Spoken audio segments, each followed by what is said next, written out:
अमित शाह केंद्रीय गृह मंत्री अमित शाह को पत्र लिखा है और पत्र में कई मांगे की हैं। अब इसको लेकर आरजेडी सांसद मनोज झा ने सभी बातों को विस्तार से बताया और बम्पर गुस्से में है। गिरिराज सिंह को तो पाकिस्तानी बता दिया।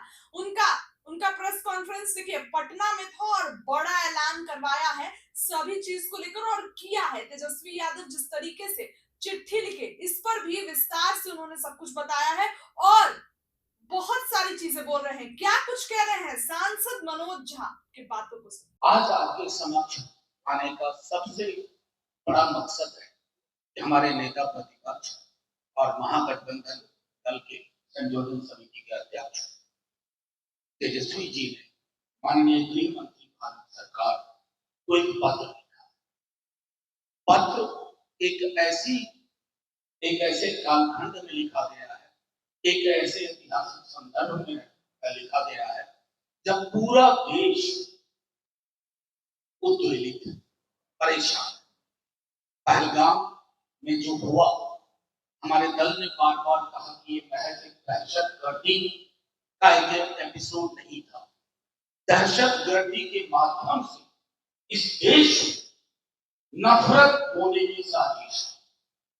लेकिन शुक्रिया इस देश की मिट्टी का कि जो सरहद पार के नापाक मंसूबे थे उसको हमारी मिट्टी ने नेस्तनाबूद कर। उस मिट्टी ने दिखा दिया, इस मिट्टी में विक्रम मिस्री है, व्योमिका है, सोफिया कुरैशी। इस मिट्टी को कोई बांट नहीं सकता। उस संदर्भ में हमारी सेना की कैजुअलिटी की हुई। किसी घर का जब चराग बुझता है, युद्ध हो, युद्ध जैसे हालात हो, आतंक की घटनाएं हो, तमाम चीजें होती हैं, मुआवजा की घोषणा होती है, सुरक्षा, सामाजिक सुरक्षा पेंशन की घोषणा होती है, पार्थिव शरीर पे श्रद्धांजलि देने में हम सब पहुंचते हैं नम आंखों से। लेकिन जो हमें स्मरण रखना चाहिए, उस संदर्भ में हमारे नेता प्रतिपक्ष तेजस्वी जी ने माननीय गृह मंत्री जी से आग्रह कि जो सुविधाएं, मुआवजे, अन्य सुरक्षा की गारंटी, शहीद का दर्जा जो भारतीय सेना के हमारे वीर जवानों को मिलता, वो अर्धसैनिक बलों को उसी तरह दिया। बिंदुवार मैं ये बातें रखूं, उससे पूर्व मैं एक बात कहना चाहूंगा।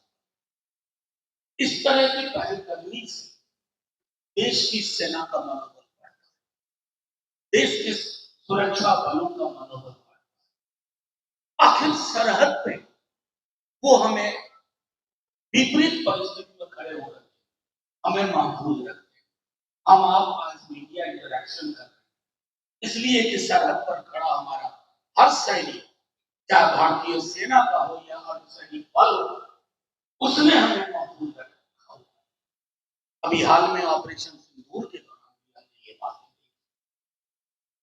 तो उन्होंने बिंदुवार जो कुछ चीजें की कही हैं, उस पूरा पूरा पत्र भी मैं आपको दिखा दे रहा हूं। ये पूरा पत्र है। माननीय नेता प्रतिपक्ष तेजस्वी जी ने गृह मंत्री जी के नाम लिखा। उसकी पृष्ठभूमि मैंने आपको बता दी।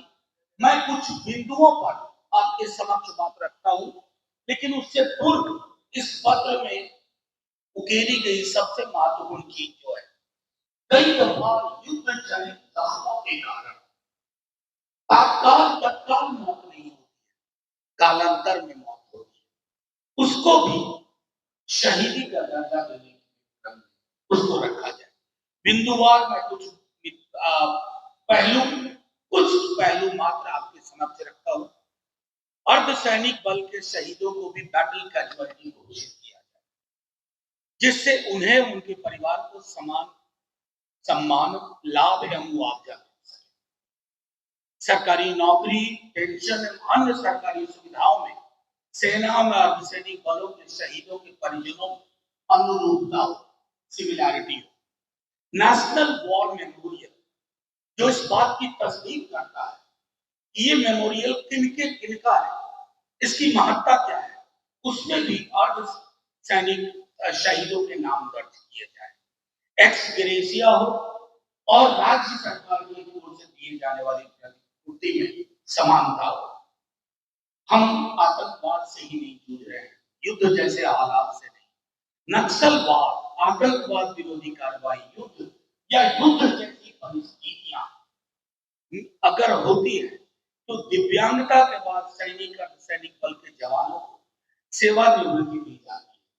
फिर जब कालांतर में 6 महीने, 8 महीने, साल भर, 2 साल, 4 साल बाद उनकी मौत होती है, हम इस बात को बिसरा देते हैं कि उनकी मौत के पीछे वो प्रभावी कारक हैं जिसको एड्रेस करना जरूरी है और उसको शामिल किया जाए।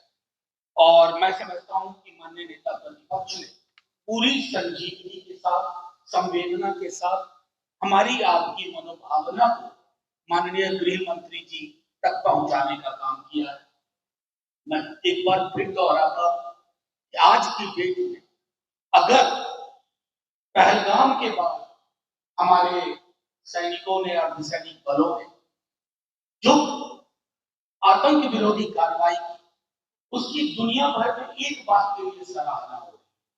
हमने सिविलियन टारगेट्स नहीं रखे, हमने मिलिट्री एस्टैब्लिशमेंट तक नहीं, हमने सिर्फ आतंक की प्रयोगशालाओं को प्रिसीजन के साथ टारगेट किया। आतंक की प्रयोगशालाओं, उन्हें मार, और वो भारत की एक रणनीति कई वर्षों से रही है, क्योंकि हमने अपने लोग खोए, पुलवामा में अपने प्यारे जवान खो दिए। आज सवाल पूछने का नहीं है, ये पत्र लिखा गया है पूरी संवेदना के साथ अपने अर्धसैनिक बलों के सम्मान में, माननीय गृह मंत्री के नाम। और उम्मीद है जैसे पूरा देश दलीय दायरों से ऊपर उठ करके अब तक एक जैसा सोच रहा है, वही सोच, सामूहिक सोच माननीय गृह मंत्री जी को, माननीय प्रधानमंत्री जी को प्रेरित बनाती है। हमारी सेना को सरकार में कौन है इससे मतलब नहीं है, पॉलिटिकली अनएफिलिएटेड हमारी सेना है, प्रोफेशनल है।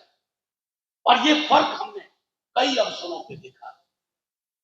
ट्रेन के टिकट पे प्रधानमंत्री जी अपनी तस्वीर चिपका है। अरे सबसे खूबसूरत तस्वीर थी जो प्रेस कॉन्फ्रेंसेस हुई, पूरी दुनिया ने देखा, व्योमिका सिंह, सोफिया कुरैशी, मिस्री साहब, ये तस्वीर चिपकनी चाहिए थी हर जगह।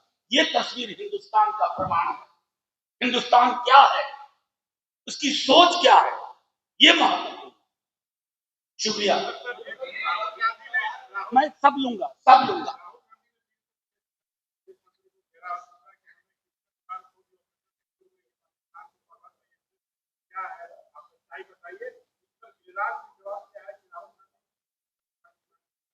मैं एक बात कहूं, गिरिराज जी के टिप्पणी पर टिप्पणी करना बड़ा मुश्किल काम होता है, क्योंकि उनकी टिप्पणियां खुद सरहद पार की राजनीति से निर्धारित होती है। मैं समझता हूं कि हमारे बीच में अगर कोई सबसे बड़ा पाकिस्तान परस्त है तो वो गिरिराज सिंह जी।